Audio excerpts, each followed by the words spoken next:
Hey, what's going on to you, Virgo? So you have the Tower, the World, and then you Virgos have the Magician. So, and the Magician is Virgo. So, Virgo and Gemini, but could even be Scorpio. But the point that I'm trying to make here for you, Virgos, is that a lot of Scorpio influence, like I just said, Capricorn influence. There's definitely a sense of things that need to actually be dissolved, truly be dissolving around this time. The Tower, Scorpio influence represents something that's a fixed point in history, meaning that it's something that needed to actually take place for you Virgos as next step in evolution. So regardless of whatever card you get, whether it's the Tower or the Unalive card, right? I should say the transition card, right? That represents Scorpio. It represents something that needed to happen in order to create growth, right? So to manifest growth. So a lot of you Virgos are going through a time right now where you're reinventing yourself yet again. Remember, Virgo and Scorpio used to share a zodiac sign called Spica or Spica. But the World and the Magician right here represents. So for you, Virgos, this is about you understanding your own destiny. This is about you creating your own value. This is about you setting out, okay, to essentially establish value for yourself, right? Not letting other people tell you what your value is. You create the value for yourself. And the World represents a sense of self-protection. So the World is also about not just having a tremendous amount of fun, right? Because the World is about that as well. But it's also about gatekeeping, making sure that no one can tell you that you're trash because you don't necessarily do things other people's way, or you don't allow yourself to be used, or you won't, you know what I mean? So the thing is that you're done with that.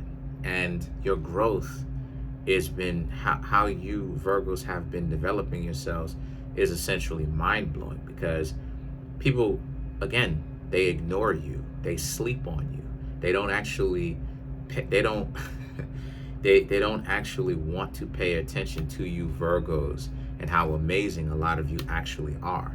They'd rather just ignore you all the time, right? Like, while Leo is the zodiac sign that gets attention regardless of whether or not it wants it, Virgo and Pisces are the zodiac signs that get ignored whether or not they want it. So the Knight of Wands and the Three of Pentacles represents, so a lot of you Virgos are learning to use that being an underdog to your advantage. You know, a lot of people don't think of you as being someone, you know, for them to essentially want, right? To desire, to be in a relationship with. But you Virgos, how you're making your moves, how you're planning out your lives, you are slowly but surely revealing that these people are absolutely delusional. Because if they were to actually get off of their high horse that they're sitting on, and they see how amazing you Virgos actually are, they would realize that you Virgos are not poor. You Virgos are not coming from a place of being poor. You Virgos are actually coming from a place of knowing what it is that you want to do and actually really doing it. The Eight of Cups and the Queen of Wands right here represents how, and since that's the case, a lot of you Virgos really understand that you have to continue to, like I said, remain in the shadows, right? Stay in the shadows, stay ghosting, basically. You don't have to always come around, you know, and part of that is because, like I said before, repetition breeds contempt. You're gonna have people out here that loves you at first, but then it seems like, you know, there's a little bit something extra or a little bit something less in their voice, right? That now all of a sudden they start changing on you. And the Eight of Cups and the Queen of Wands represents you Virgos just spiritually and mentally and physically don't have time for that. A lot of you been there, done that. You know, why is it that a person will stand to be around you if they're not actually really going to take you seriously at all? And a lot of you Virgos are a lot more serious about having people in your life that feel like they're forced to be there. Then you have the Eight of Swords and the Five of Cups and the Eight of Wands. There's a sense of, like Pisces, spiritually connecting with yourself and not being worried about what anything or anyone else has to say. So, you know, you Virgo's doing quite well without a significant other right now, right? Not saying that you Virgos aren't looking for one, but what I am saying is that a lot of you Virgos just aren't going to get with just anybody just because they may seem like a good idea to get with, right?